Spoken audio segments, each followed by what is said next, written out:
This is a brief presentation on new childhood diseases and on childhood obesity and some suggestions how to mitigate it and how to prevent it and deal with it. Why am I interested? First, because I'm a medical doctor and also I love children. I come from a family of pediatricians. My grandfather was a pediatrician, my mom, and my sister. And I also love children and wanted to be a pediatrician, but work in psychiatry where I have worked with children with autism. Of course, during my clinical training and practice I have worked with children with different disorders and normal children.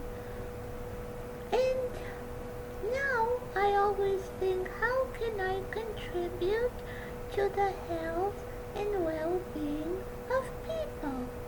And while I'm looking for a job, I wanted to do something productive. And recently, I have started my conversations with Microsoft Copilot, which I find very enjoyable and very informative. And I wanted to find out what are the new diseases that have appeared in children in the past years. And so I asked Copilot if he can tell me what are the new diseases in children that have emerged in the past 50 years. And this is what Copilot suggested. The first one is autism spectrum disorder. We know this, and the prevalence has increased significantly with 1 in 36 children now. The second one is asthma. The number of children with asthma has tripled. The third one is childhood obesity. Obesity rates among children have quadrupled. And certain cancers, such as leukemia, have increased. And reproductive organ birth defects. The rate of birth defects in boys' reproductive organs has doubled. And Copilot indicates that various factors, such as exposure to synthetic chemicals and plastics, have been implicated. Perhaps that's for the cancers. As I mentioned, I've studied autism, and there are many factors, including improved diagnosis, that may contribute to the increase of the rate. And Copilot asked me if I'm interested in any of these disorders. I'm very interested in obesity. First, because it's a big problem, and second, because my mom used to eat a lot, and she had obesity, and ever since a girl, I have limited my food. Even my mom thought I have anorexia. I really didn't eat that much, but I recognize that obesity is a big problem, and so I would love to find out how to solve it. And what we discussed with Copilot about the different factors contributing to childhood obesity.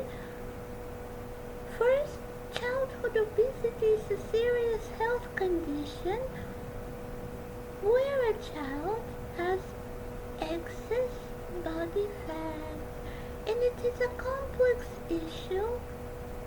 It's a chronic condition with multiple contributing factors, including genetics, eating habits, physical activity levels, and even sleep routine.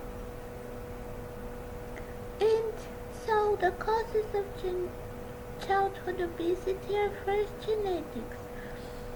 Children with obese parents or siblings are more likely to develop obesity themselves. My mom was obese, whereas my dad wasn't, and I watched my weight a lot, and I have always exercised. However, my dad thought that I have his bone structure and I have small bones, so no matter how much I eat, I can't gain weight. The second factor is diet. High consumption of sugary drinks, fast food, and snacks high in fat and sugar can contribute to weight gain, as we know. And that is true because, for example, I don't eat any sweets. I don't drink any sugary drinks.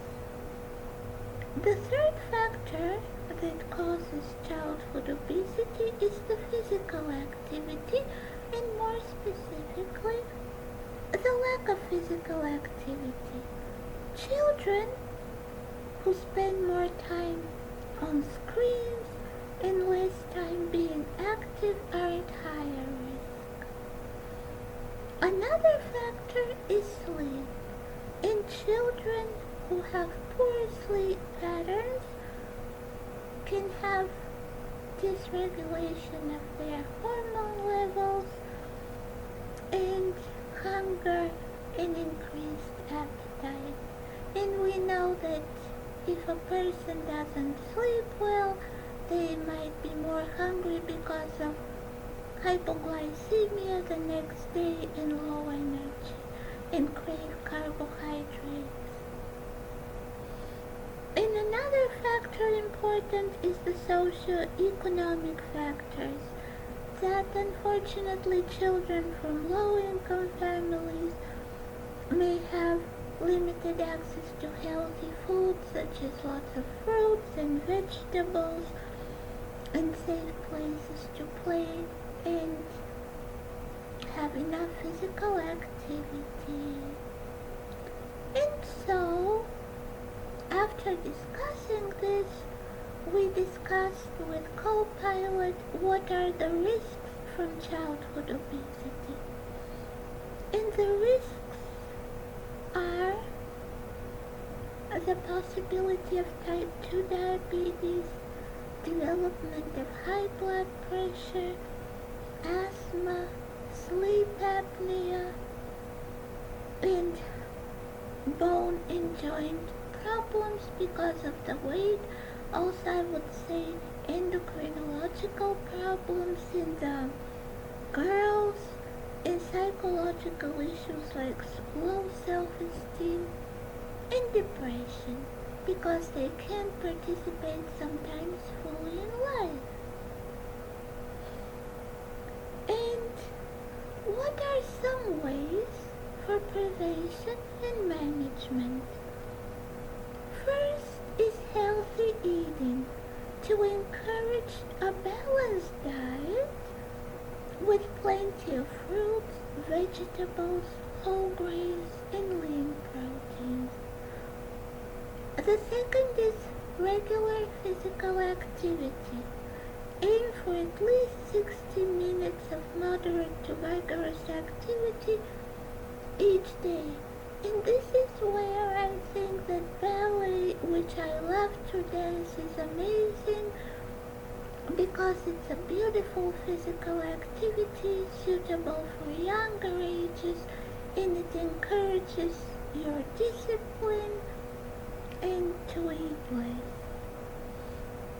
And limit screen time reduce the amount spent on sedentary activities like watching TV or playing video games, healthy sleep habits, and family involvement.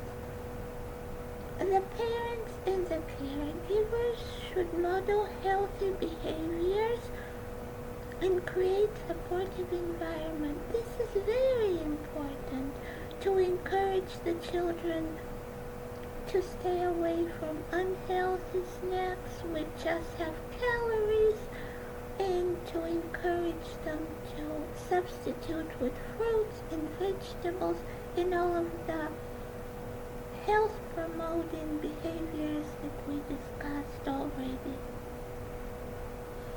Then next, I asked whether there are certain age groups that are most affected by childhood obesity. And it turns out that the rates increase with increasing age. Ages 2 to 5, it's approximately 12.7%. Ages 6 to 11, it's about 20.7%. And ages 12 to 19, it is about 22.2%. Therefore, overall obesity rates tend to be higher among older children and adolescents. And this is normal because they can eat more and they have more freedom. But maybe hormonal factors also play a role. And also there are certain groups such as Hispanic and non-Hispanic Black children which are more affected by obesity than non-Hispanic white and non-Hispanic Asian children. And is there anything else that could be done besides what we discussed? I was very interested in nutritional education and cooking classes because I think they are very important and primary in instilling healthy eating habits from an early age. I know when I was a girl, as I mentioned, I wanted to be always thin, and I read the caloric content of all foods. I educated myself that, for example, the proteins have a specific dynamic metabolic effect, that they speed up the metabolism, unlike the fats and the carbohydrates, but at the same time they make you feel full for a longer time, that you have to drink water. And so even when I was a girl in the US, I took cooking classes. And I think this is an amazing solution to the problem if there are cooking classes in schools. And children start from an early age to learn about the nutritional value of food, and even to take cooking classes before lunch and prepare their food with love and with understanding that it is necessary for energy, but at the same time it should not cause disease. And so I asked Copilot if there are such programs nowadays, because maybe that changed since I have been a girl in school. And it turns out that there are such programs. They're widespread, but their availability may depend on region and resources of individual schools. So my modest suggestion is to allocate more resources for such nutritional classes in education, even to educate the children what are the possible consequences of obesity. And According to the current statistics, 99% of the public schools offer some form of nutritional education within their curriculum. And many schools include nutrition into health classes, science classes, and even home economics classes. However, the intensity and quality of these programs can differ, and there are programs like farm to school and school garden initiatives that are gaining popularity, and they increase the students' knowledge about nutrition in agriculture. So that's also amazing. And these programs often offer hands-on activities like gardening and cooking lessons, which have been shown to positively influence children's food-related preferences and behaviors. And what I also found out for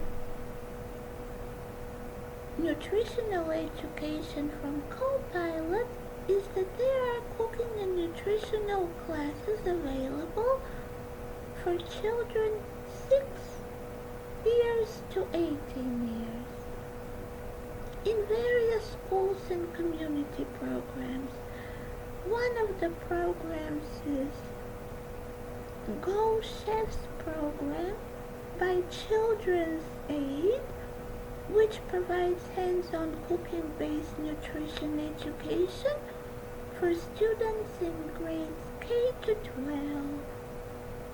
And another example is the Beaumont Healthy Kids programs and cooking classes, which are offered by Beaumont Children's Hospital. And these programs are designed for children ages 6 and up and include cooking classes as part of a comprehensive weight management program. And it turns out that although there are educational classes, many classes are often offered as extracurricular activities rather than being a regular part of the school curriculum. And while some schools do incorporate nutrition education into health or science classes, more hands-on cooking classes and comprehensive nutrition programs are frequently found in the after-school programs, community centers, or specialized institutions. And these extracurricular programs provide valuable opportunities for children to learn practical cooking skills and develop an understanding of nutrition outside of their regular academic schedule. So, I hope this presentation has been interesting and useful for you. Many people have children, and I think that also people who are in a position to influence the school curriculum, I would suggest to add more regular nutrition education and cooking classes to prevent this emerging health condition in children, obesity. Thank you so much for your attention. Your comments will be appreciated.